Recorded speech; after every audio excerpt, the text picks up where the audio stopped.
sejam bem-vindos a mais um episódio do nosso podcast Famílias Empresárias. Meu nome é Isabela, sou sucessora numa família empresária, faço parte da segunda geração, trabalho na empresa da família e criei essa plataforma para a gente falar um pouco sobre as alegrias, as oportunidades e os desafios do mundo das empresas familiares. Então, no episódio de hoje, eu convidei uma pessoa muito querida, muito especial para mim, que é o Alexandre Costa. Ele é um especialista na área financeira, ele é CFO na empresa familiar da qual eu faço parte, então está conosco há muitos anos. Seja muito bem-vindo, Alexandre.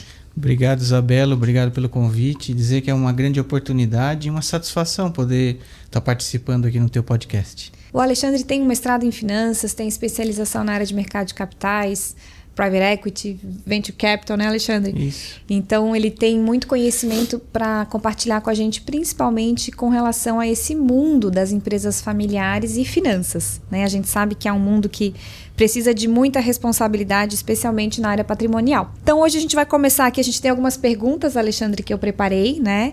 E vamos bater esse papo aqui, então. A gente vai falar primeiro como que foi para você entrar numa empresa familiar, sendo um profissional de fora da família, né? Um profissional de mercado. Como é que se deu essa transição aí para você de carreira? Então, realmente foi uma transição de carreira, porque eu sou da área contábil, né? Minha formação é em contabilidade, eu sou contador. E em 2011, quando vim trabalhar na empresa familiar, eu fiz essa transição de carreira para a área financeira, né? Da onde surgiu o MBA em finanças e o mestrado em finanças e contabilidade. Do profissional de finanças são exigidas muitas virtudes, né? Como domínio operacional, gestão de pessoas, muita responsabilidade, muito comprometimento, né? Muita seriedade no trabalho que é feito. E numa empresa familiar, eu gostaria de destacar dois aspectos assim que se amplificam ainda mais, que é um aspecto a discrição e o outro aspecto a conciliação.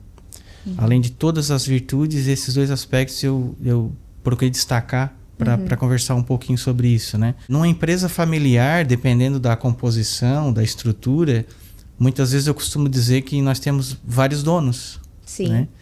E nem sempre esses donos pensam da mesma forma, né? Tem a mesma visão, tem a mesma época de fazer as coisas, né? Então isso precisa assim do gestor que está envolvido profissionalmente com essa família de muita discrição. E a parte de conciliação também, né? Então ser conciliador em todos os aspectos assim, é muito importante para o profissional da área financeira quando ele está numa empresa familiar, né? Porque no fim do dia todos querem a mesma coisa, né? Sim. Que tenha harmonia, claro, que tenha resultado, né? Então, mesmo com visões distintas, no fim do dia, o que importa é a harmonia e o resultado, né? Exatamente. E você tocou num ponto, acho que é muito interessante, que é essa dinâmica, né? Entre família e empresa, né? Você falou da importância das virtudes do profissional da área de finanças para trabalhar com uma família empresária. Como é que você percebeu essa dinâmica entre família, que trabalha junto, e uma empresa, né, que é um negócio que não necessariamente é familiar, mas nesse caso é. Como é que você percebe essa dinâmica? O que chama atenção nas empresas familiares e em relação às demais são o estabelecimento das regras, onde fica muito bem definido, ou deve ficar muito bem definido, o que cada membro da família vai fazer. Né? Exatamente. Em que área que ele vai atuar, delimitar as competências, entender que competências ele tem, né? Por vezes, nós ouvimos histórias de famílias que alguém vai atuar numa área que não tem a devida competência. Isso pode gerar algum tipo de problema, né? Então, respeitar a competência nata que o familiar tem para atuar dentro da empresa, eu penso que é algo assim que me chama a atenção, né? Dentro dessa dinâmica entre empresa familiar, eu acho que é importante ficar atento a isso, né? Delimitar as competências e respeitar as competências natas que cada um tem. E também acho que um aspecto importante, né, Alexandre, é desenvolver as competências para ocupar determinadas posições, né? A gente vê muito isso em empresas familiares, o de fato e o de direito, né? Só porque é sucessor, só porque é herdeiro, está ocupando aquela posição sem ter necessariamente a competência necessária. Eu acho que a profissionalização entra nesse sentido, né? Em desenvolver as competências. Exatamente. E aí eu queria te ouvir um pouquinho assim, como é que a gente faz, né? Você que está nesse mundo, trabalhando com uma empresa familiar há muitos anos, para a gente manter, né, essa relação de confiança com a empresa, com a família empresária, sem perder a objetividade? Acho que são 2 fatores importantes, assim. Confiança é fundamental em todos os sentidos, né? Numa empresa, então, e numa empresa familiar, isso se amplifica. Porque imagina que se perder a confiança no aspecto empresarial, isso vai se transpor para a família. Então, uma vez perdido a confiança dentro do meio empresarial, isso possivelmente vai acabar afetando fora da empresa, né? Então, na empresa familiar tem que tomar muito cuidado com isso, né? Entendo assim que há que buscar uma maturidade de quem participa da empresa familiar, né? Dos familiares que participam, porque quando a gente coloca objetividade, por vezes tem que ser feito algo com necessidade premente. Tem que ser feita uma mudança.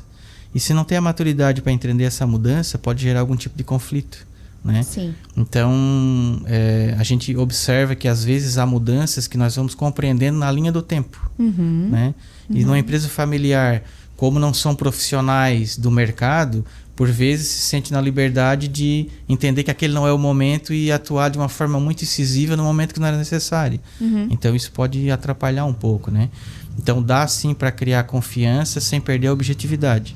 E a maturidade nesse processo, eu acho que as pessoas vão adquirindo assim com o tempo, né? E um aspecto também que eu tenho observado na nossa realidade, tenho estudado um pouco sobre isso, que é a gente buscar não ter melindres, né? É uma palavra que a gente não é muito acostumado a falar, mas que é não se ressentir, né? Não ter a suscetibilidade ali atuando, a gente conseguir ter uma postura conciliadora e separar as coisas, né? Muitas vezes as empresas familiares têm essa dimensão emocional bastante forte, né? Bastante presente no dia a dia das decisões, e às vezes acaba acontecendo um ressentimento que não precisa, né? Principalmente que você que está na área financeira, que sabe que o número não tem sentimento, a gente precisa ter essa naturalidade, essa maturidade para separar as coisas. Exatamente. Né? E aí já entrando um pouco nessa separação, assim, por que você acha que ainda é tão difícil separar as finanças da empresa das finanças pessoais? Eu acho que empresas familiares, principalmente de primeira geração, ainda tem essa sobreposição muito grande. Conforme a gente vai avançando na profissionalização, a gente consegue separar isso, mas vamos falar um pouquinho desse primeiro estágio. Sim, esse é um bom ponto. É uma regra de ouro, né? O patrimônio da entidade não deve se misturar com o patrimônio do sócio, né? Isso é o princípio da entidade. Alexandre é contador, pessoal. É o bom e velho princípio da entidade, né? Nas mudanças contábeis, hoje ele é um postulado básico, né? Sim. Mas independente, enfim, da colocação que ele está na legislação, isso deve ser seguido muito seriamente pelos empresários, né? E tanto na empresa familiar também, né? Quando uma pessoa física resolve oferecer seu CPF para abrir um CNPJ, automaticamente ela deve entender que não deve fazer essa confusão patrimonial. Certo. Né? Isso pode gerar uma série de problemas, né? Tanto fiscais quanto financeiros e até mesmo conflitos, né? Então é muito importante separar o patrimônio pessoal do patrimônio empresarial. Isso é uma regra básica, assim. Que tipo de problema, né? Às vezes quem está escutando já conhece, né? Mas que tipo de problema pode acontecer quando acontece essa mistura, né? Quando acontece essa sobreposição aí da pessoa física com a pessoa jurídica? Uma série, né? Confusão patrimonial, uma primeira delas, né? Então, você pode ter uma empresa com... Vou dar um exemplo, com um apartamento de luxo dentro do ativo da empresa, que é uma indústria. Esse patrimônio ele vai ter despesas, né? IPTU, taxa de lixo, taxa de despesas cartorárias, isso tudo, se sai no nome da empresa, vai afetar o demonstrativo de resultado, né? Então, essa confusão patrimonial, dependendo da composição societária, ela pode gerar essa confusão, né? A desconfiança, então, nas demonstrações financeiras, né? Sabendo que aquela DRE contém uma certa contaminação, né, das despesas que estão ali lançadas, isso vai gerar distorção na análise de resultados, né? É claro. Também a incerteza da apuração do resultado, né? Uma vez que você tem despesas lançadas que não fazem parte da operação, com certeza os seus indicadores não vão estar corretos, né? Pode gerar uma dificuldade de controle de caixa,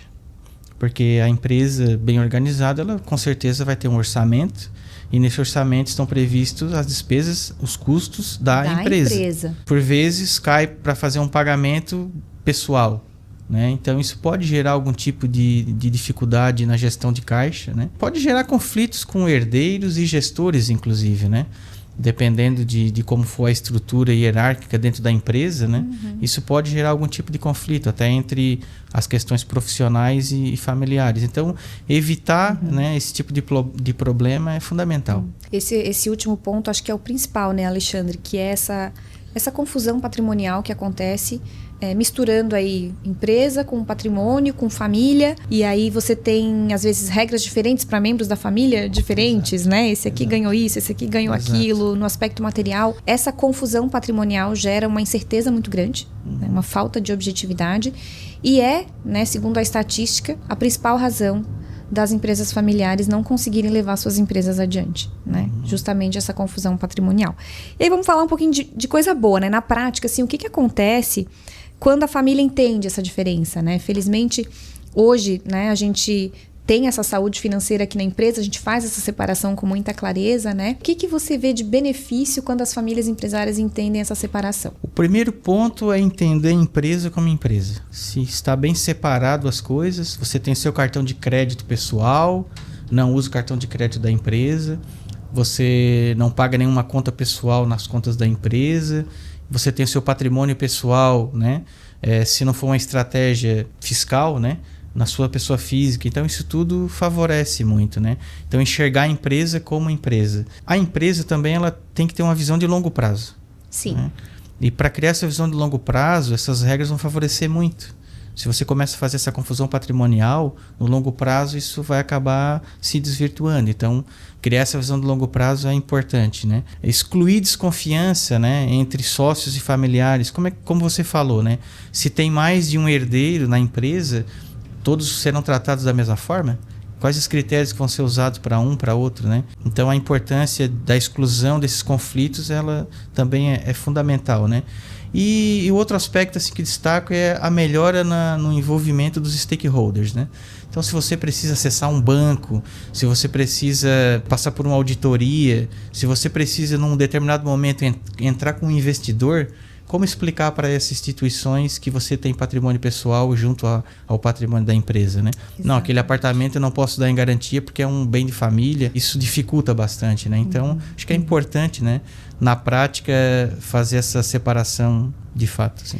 Governança gera transparência, né, Alexandre? Acho que esse aspecto da transparência é muito importante a gente levar em consideração empresas familiares para a gente conseguir gerar essa imagem de confiabilidade no mercado. E aí, já falando um pouquinho sobre isso, assim, muita gente acha que formalidade é sinônimo de burocracia, né? É sinônimo de engessar as coisas, de deixar as coisas mais demoradas. Mas como que você explica assim, a importância da gente ter regras, controles, limites aplicado nesse mundo da empresa familiar? A gente desconhece empresas sem regras, sem controles, sem limites que prosperaram, né? É verdade. Então é difícil tu encontrar um case de sucesso sem isso, né? Sem essa tal da burocracia, né?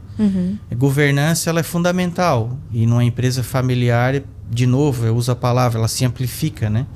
Então você tem que ter uma boa governança com um conselho de família, com um regimento interno, se forem sócios, com um acordo de acionistas, né? Protocolo familiar. Exato, né? Vocês têm outras questões, né? Então isso é muito importante. E isso deve ser exercitado à exaustão, né? Até achar o ponto ideal e é necessário ser revisto. Tem que ter revisão, porque as coisas se modificam, né? Então, acho que é necessário fazer a implantação, fazer a revisão e a exaustão, procurar encontrar o ponto de equilíbrio entre todos esses aspectos, né? Outro ponto importante, como as novas gerações que vêm vindo vão se comportar diante da empresa. Se não tiver isso bem registrado, as regras claras, né? Eu quero participar da empresa do vovô, o que eu preciso fazer? Então é lá na infância que essa criança já vai ser treinada para aquilo, né? Se ela tem habilidade, se ela tem disposição, né? Se ela tem essa vontade, por que não já começar um treinamento? Então, as regras, né? O que a gente vai chamar de burocracia, ela na verdade são as regras fundamentais que vão reger o negócio. E na empresa familiar, isso fica amplificado ainda mais, né? Sem contar que, conforme as famílias empresárias vão avançando ao longo do tempo, elas vão crescendo, né? Então, assim, eu estava conversando com uma menina que faz parte de uma empresa familiar de terceira geração. Eles estão em quase 100 pessoas. Né? Você imagina você fazer essa sucessão em 100 pessoas sem regras, sem limites, né? Sem planejamento. A maioria deles, ela já me disse que nem está mais na empresa. Né? Então, acho que todos esses instrumentos que a gente mencionou, né? Acordo de acionistas, protocolo familiar, conselho de família, são instrumentos de governança que facilitam a empresa navegar aí ao longo do tempo de uma maneira estruturada. Com certeza. E aí queria te ouvir, assim, se você tem algum exemplo de situação em que essa formalidade, né, todos esses documentos que a gente mencionou, puderam evitar algum problema potencial. A palavra é a manutenção da harmonia. Esses documentos, esses instrumentos, eles têm um objetivo muito claro, que é a manutenção da harmonia, né? Então, quando você tem harmonia, você evita todo tipo de problema, né? A harmonia é vital para o negócio, né? Principalmente familiar. Se há dúvidas, recorram aos instrumentos, né? Revisem os instrumentos, discutam sobre os instrumentos. Então, assim, na trajetória da minha experiência, já vi evitar muitos conflitos por conta do que está escrito, né? Foi acordado, foi acertado. Nós sentamos, discutimos, está bem estabelecidas as regras. Então, especificamente um problema em si, eu não recordo, mas com certeza esses problemas nem foram criados porque estava muito bem estabelecido através das regras. Segurança, né? Das então regras. Tem essa segurança que protege a todos. Essa é a palavra, né? E qual que é o papel, você que é CFO, né, é líder aí da área financeira, qual que você vê que é o papel do CFO nesse equilíbrio, né? É preciso haver um equilíbrio, né, entre a segurança do patrimônio ali familiar e o dia a dia da gestão, né? Qual que é o papel do CFO nessa questão? Um dos primeiros papéis, eu penso que é prestar uma clara orientação, né? Quando a gente fala de empresas, nós sabemos da burocracia da legislação que existe. Então, prestar uma clara orientação para o empresário, para a família empresária, eu penso que isso é fundamental, né? Não dá para ser omisso em nenhum aspecto. Não vou falar sobre tal aspecto porque não vão concordar. Bem, se está posto como regra, né? Contábil, financeira, enfim, então não pode ter essa omissão. Então, orientar muito claramente os caminhos a ser seguido, penso que é fundamental, né? Não temer as conversas difíceis, né, Alexandre? Exato. Eu sempre falo para a minha equipe, né? Não há jeito certo de fazer uma coisa errada. É verdade, você sempre fala isso. É errado, né? A gente encontra um jeitinho, bem, saiba que está errado, né? Então, não há um jeito certo de fazer algo errado. Existe o menos pior. Se a gente já está vendo uma situação de fazer o menos pior, concorda que a gente já está no erro, né? Sim. Então tem que acender uma luz amarela aí para numa próxima vez não ter que acontecer isso, né? Eu entendo que o CFO ele deve ser o guardião desses princípios, né? Ele tem que personificar essa imagem. Olhou para o CFO, tem que olhar equilíbrio, tem que olhar conciliação, tem que olhar segurança, tem que olhar confiança, né? Então, nós profissionais dessa área, nós temos que espelhar resguardar esses conceitos, esses valores, né? E espelhar isso no nosso dia a dia. E aí, Alexandre, na tua trajetória, assim, inevitavelmente, né? Você tem essa trajetória na contabilidade, né? Hoje é líder aí da área financeira do nosso negócio e inevitavelmente aprendeu muito sobre mercado financeiro e hoje atua aí com Family Office também, né, trabalhando nessas frentes. O que você vê assim que as novas gerações precisam começar a aprender sobre dinheiro e gestão, né? Como é que você tem feito esse papel dentro da família empresária da qual você faz parte aqui? Educação financeira é fundamental, né? Quanto antes puder começar essa educação, com certeza será melhor. E penso que o exemplo deve começar em casa, né? A família empresária deve ter esse exemplo nas finanças pessoais, né? Antes mesmo das finanças das empresas. Famílias, casais que são perdulários, possivelmente vão criar herdeiros perdulários, né? Poder do exemplo, né? E isso vai gerar uma série de consequências no futuro. Como essas pessoas vão gerir suas empresas se são perdulários em suas contas pessoais, né? Em suas finanças pessoais. Então, a educação financeira ela é fundamental. Essas novas gerações, se eles aprenderem gestão financeira pessoal, com certeza, quando tiverem suas empresas ou forem participar do negócio da família, vão levar esses conceitos para dentro da empresa e isso vai contribuir muito, né, evitar muito problema, né? E é uma responsabilidade patrimonial, né, do herdeiro. Nem todo herdeiro é sucessor Isso é importante ficar muito claro, Exato, né? exato. Mas todo herdeiro é herdeiro. Exatamente. Então, a gente tem a responsabilidade, né, como membros de famílias empresárias, de educar as próximas gerações para lidar com qualquer tipo de herança que possa vir a receber, né? Acho que esse aspecto que você trouxe é bem importante, assim. E nesse sentido, ainda nessa discussão de mercado financeiro, né? Como que essa transparência financeira pode aproximar a família e não afastar? Eu vejo que na nossa cultura é difícil falar de dinheiro, né? A cultura do nosso país ainda é uma cultura que acha feio, complicado, constrangedor falar de dinheiro, mas como que essa transparência aproxima uma família ao invés de afastar? A transparência, ela só vai aproximar, né? Por mais difícil que seja o tema posto na mesa, ele deva ser tratado. Então entra aquela parte da maturidade que eu falei no início, que a família vai conquistando, né? Vão surgindo as dificuldades, a família vai conquistando. Porque além de uma empresa, há uma família. Isso não pode ser esquecido, né? Dentro das empresas familiares tem isso, né? Desde quanto eu vou ganhar, baseado no quê? Quais são os percentuais, que periodicidade, quais os critérios. Tem que estar muito transparente, né? Tem que estar muito claro, para não gerar nenhum tipo de conflito, né?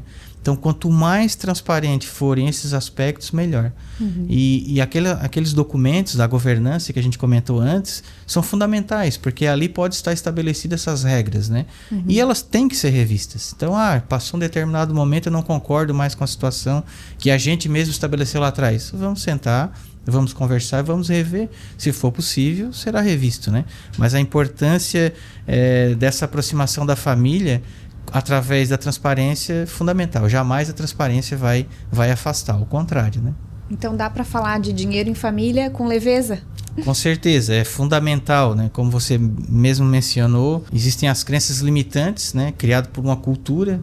Nós temos essa cultura de não falar de dinheiro, né? É como um pecado capital, né? Avareza, né? Então é proibido falar desses temas na frente das crianças, né? Muito ao contrário, tem que ser trazido com leveza, com naturalidade, né? E combater com conhecimento. Então, quanto antes puder ser oferecida educação financeira, falar sobre esses temas dentro do seio da família, porque dentro da empresa isso vai ser tratado diariamente. Aqui é dinheiro. Existe muito negócio, estratégia, mas no final do dia é resultado. E se isso puder ser antecipado lá no seio da família, penso que só vai colaborar, só vai ajudar. E Alexandre, uma recomendação, né, uma orientação que você possa ter aí para dar para outras famílias empresárias que estão vivendo um processo de profissionalização, de governança. O que você tem para dizer aí da tua experiência para compartilhar? Eu penso que preservar os valores da família e a união é fundamental. Se você estiver fazendo a profissionalização, procure profissionais que estejam alinhados com os valores da família, né? Se você vai deixar uma parte profissionalizada, outra não, procure preservar os valores, né, da família. Porque do que adianta uma empresa bem-sucedida e uma família desestruturada? Acho que não vai ser nem ser possível uma empresa bem-sucedida, né? A partir do momento que você tiver uma família bem estruturada, a consequência será uma empresa possivelmente bem-sucedida dentro de uma estratégia, né? Dentro das regras. Então, essa é a dica que eu deixaria, né? Preservar os valores e a união da família. Obrigada, Alexandre. Acho que foi um episódio muito esclarecedor. E obrigada a você por ter ficado aqui com a gente até esse momento. E até a próxima. Eu que agradeço a oportunidade mais uma vez e até uma próxima.